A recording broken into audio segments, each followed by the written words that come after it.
Erkekler üçin durmuş tapaklary. 1. Maşgalaňa karzyna pul berme. Berjek bolsaň şeýle ber. Şonda kemsedici gürrüňlerden, gowy halmagarlan we gatnaşyklaryň bozulmagyndan halas bolarsyň. 2.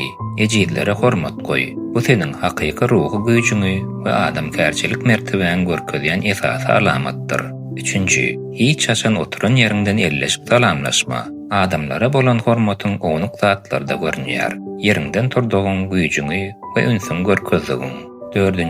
Gereginden artyk gürleme. Az gürlemeklik seniň esasy ýaraglaryň we güýç-guwa çeşmeleriň biridir. 5.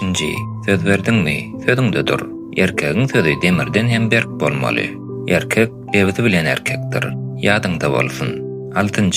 Puluň çykmadyk bolsa, soňky bölegi iýme.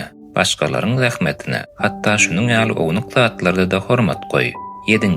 Birine gowy görünmek üçin ýollaşyňa dönüklik etme. Dönükligiň adaty bir zada öwürlen bu döwründe we parlagyň bahasy gyzyrlan hem gymmatlydyr. 8. 5 minutlyk taşar çykkanam bolsaň, tertipli we arasy geýin. Adamlar nire gidýändigini soramaýarlar. Olar diňe seniň taş keşbiňi ýatda saklaýarlar. 9. Duýgularyňy erketmegi başar. Hakyky güýç gyýyrmakda däl. Ol başgalaryň psihiki diň agramlygyny ýitiren ýerine rahatlygyny saklap bilmekde. 10. Mehmançylyga baranyňda nahar tanqytlama. Sen tagama däl, oňa ahlasyny tiňdiren we wagtyny sarp eden adama baha berýärsiň.